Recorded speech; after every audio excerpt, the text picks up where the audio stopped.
Hi, this is episode 6 of season 3, tracking my journey, battle, endeavour to get stronger squat, with the end product being hopefully at some point in time a squat which is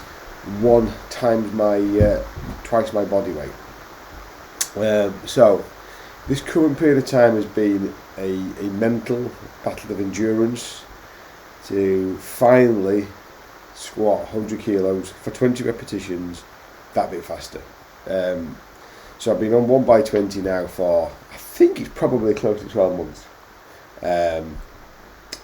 Some inconsistencies in that, but yeah, a good period of time since Christmas where I've been consistently doing it and have made good progress. Have I made good progress in getting better at squatting one repetition? I don't know. I haven't really done enough testing of that. But I can say I got better at squatting 20 repetitions of something, which is something.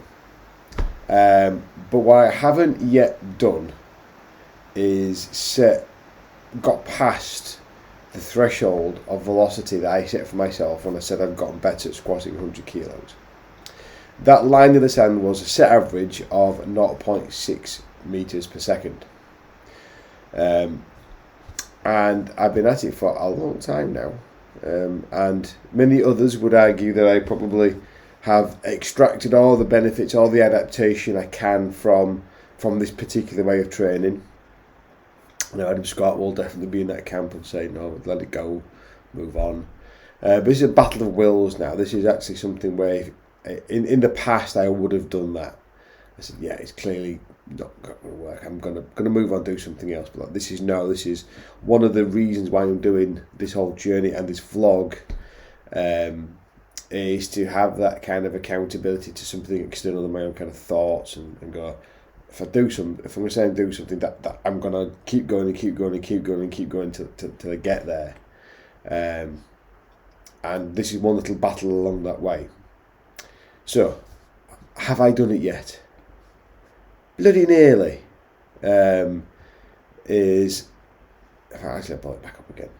These are the velocities I've been doing since, I think, mid-April. So I started way back when. This is the start of season 3, but I've been doing 100 kilos since just before that.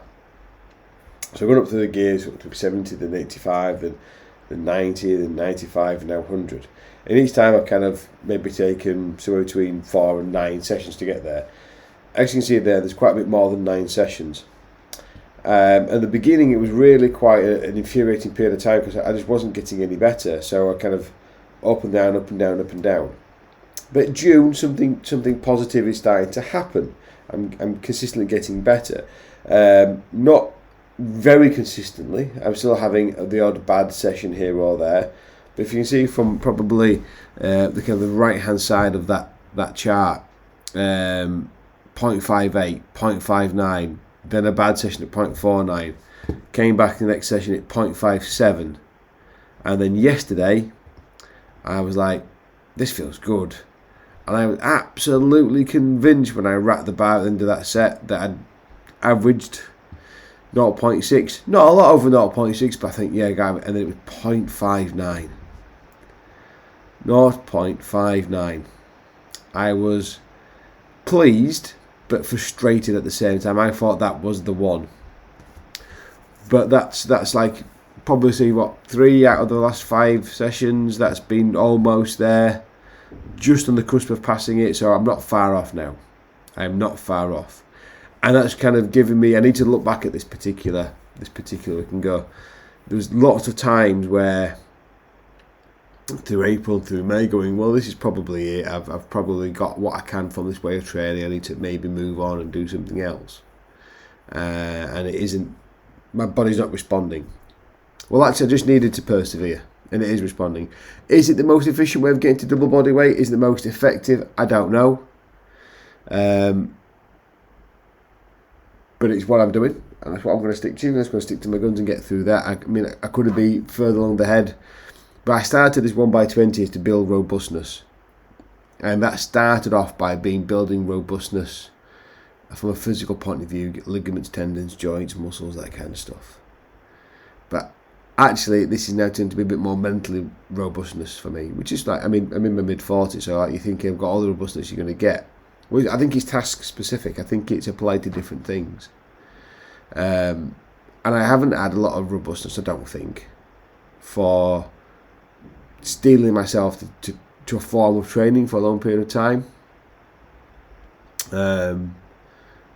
So this is kind of that kind of mental robustness training for resistance. I've always done resistance training.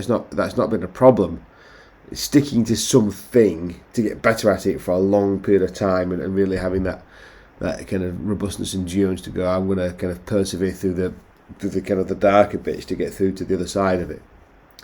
I don't think I've done that particularly well. So this is kind of one of the few times where I can say, well, I've got the data, got the evidence, I've stuck to something for a long period of time, literally doing the same exercise with the same weight, same days per week, pretty much the same time per day, in the same gym, and just grind on it and grind on it and grind on it until you get there. And I'm nearly there. So hopefully this time next week I can put another vlog out there where I've hit that 0.6 threshold and I can move on to the DeLon Watkins method again. 3 sets of 10, but not 3 sets of 10 where everything's at your 10 RM. But I'll get to that next week.